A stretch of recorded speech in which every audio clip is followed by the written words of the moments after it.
ಪಾತ್ರೆಯಲ್ಲಿ ಅನ್ನ ಮಾಡಿ ಗಂಜಿನ ಚೆಲ್ತಾ ಇದ್ದೀರಾ? ಹಾಗಿದ್ರೆ ಈ ವಿಡಿಯೋ ಒಮ್ಮೆ ನೋಡಿ. ದೇಹಕ್ಕೆ ತಂಪಾಗಿರುವ 2 ನಿಮಿಷದಲ್ಲಿ ಮಾಡುವ ಗಂಜಿ ರಸಮ್ಮನ್ನು ನೋಡ್ಕೊಂಬರೋಣವಾ? Hello friends, welcome back to my channel. ನೋಡಿ, ಇಷ್ಟು ಗಂಜಿ ಬಂದಿದೆ. ಇದಕ್ಕೆ ಮಜ್ಜಿಗೆ, ಗಟ್ಟಿ ಮಜ್ಜಿಗೆನ 1 ಲೋಟದಷ್ಟು ತೊಗೊಂಡಿದ್ದೀನಿ. ಬಿಸಿ ಗಂಜಿಗೆ ಮಿಕ್ಸ್ ಮಾಡ್ಕೊಳ್ಳೋಣ ಮಜ್ಜಿಗೆನ ಚೆನ್ನಾಗಿ.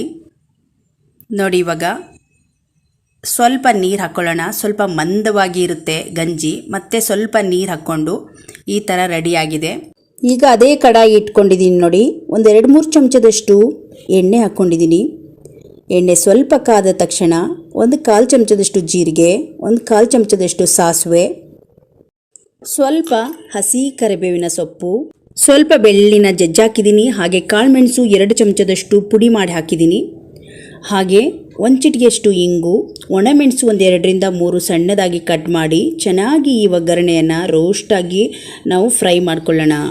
ಸಿಮ್ಮಲ್ಲೇ ಇಟ್ಟು ಗರಿ ಗರಿಯಾಗಿ ಫ್ರೈ ಆಗಿದೆ. ನೋಡಿ, ಈಗ ಮಜ್ಜಿಗೆ ಮಿಕ್ಸ್ ಮಾಡಿರುವ ಗಂಜಿ, ಬಿಸಿ ಬಿಸಿ ಗಂಜಿನ ಈ ಒಗ್ಗರಣೆಗೆ ಮಿಕ್ಸ್ ಮಾಡ್ಕೊಳ್ಳೋಣ.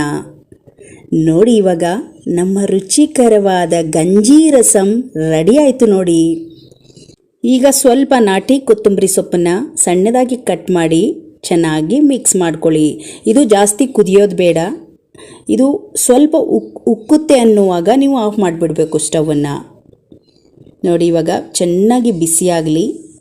ಈಗ ನಾನು ಆವಾಗಲೇ ಸ್ವಲ್ಪ ಉಪ್ಪು ಹಾಕಿದ್ದೆ. ಇನ್ನೊಂದು ಸ್ವಲ್ಪ ಉಪ್ಪನ್ನು ನಾನು ಕಲ್ಲುಪ್ಪನ್ನು ಹಾಕ್ಕೊಂಡು ಚೆನ್ನಾಗಿ ಮಿಕ್ಸ್ ಮಾಡ್ಕೊಳ್ತಾ ಇದ್ದೀನಿ. ನೀವು ಒಣಮೆಣಸು ಅಷ್ಟೇ ಹಾಕ್ಕೊಂಡಿದ್ದೀರಾ, ಖಾರ ಕಡಿಮೆ ಆಗುತ್ತೆ ಅನ್ನೋದಾದರೆ 1-2 ಹಸಿಮೆಣಸಿಕಾಯನ್ನು ಸಣ್ಣದಾಗಿ ಕಟ್ ಮಾಡಿ ಹಾಕ್ಕೊಳ್ಳಿ. ಬಾಡಿ ಹೀಟ್ ಆದಾಗ ತಂಪು ಮಾಡ್ಕೋಬೇಕಂದ್ರೆ ಈ ಗಂಜಿ ರಸಮನ್ನು ಮಾಡ್ಕೊಳ್ಳಿ. ಮಧ್ಯಾಹ್ನ ಊಟ, ರಾತ್ರಿ ಊಟಕ್ಕೆ ತುಂಬ ತಂಪಾಗಿರುತ್ತೆ ಈ ಗಂಜಿ ರಸಂ. ಮಕ್ಕಳಿಗಂತೂ ಈ ಗಂಜಿ ರಸಂ ತುಂಬ ಇಷ್ಟ ಆಗುತ್ತೆ. ನಮ್ಮ ಮಕ್ಕಳಿಗೂ ಕೂಡ ತುಂಬ ಇಷ್ಟ ಆಗುತ್ತೆ ಈ ಗಂಜಿ ರಸಂ. ಈ ವಿಡಿಯೋ ನೋಡಿದ ಮೇಲೆ ನೀವು ಕೂಡ ಗಂಜಿ ರಸಂ ಮಾಡ್ತಿರಲ್ಲ? ಈ ವಿಡಿಯೋ ಹೇಗಿತ್ತಂತ ಕಮೆಂಟ್ ಬಾಕ್ಸಲ್ಲಿ ತಿಳಿಸಿ. ಈ ವಿಡಿಯೋಗೊಂದು ಲೈಕ್ ಮಾಡಿ, ನಮ್ಮ ಚಾನಲನ್ನು ಸಬ್ಸ್ಕ್ರೈಬ್ ಮಾಡ್ಕೊಳ್ಳಿ. ಮತ್ತೆ ಮುಂದಿನ ಹೊಸ ರೆಸಿಪಿಯೊಂದಿಗೆ ಸಿಗೋಣ. ಅಲ್ಲಿಯವರೆಗೂ ಧನ್ಯವಾದಗಳು.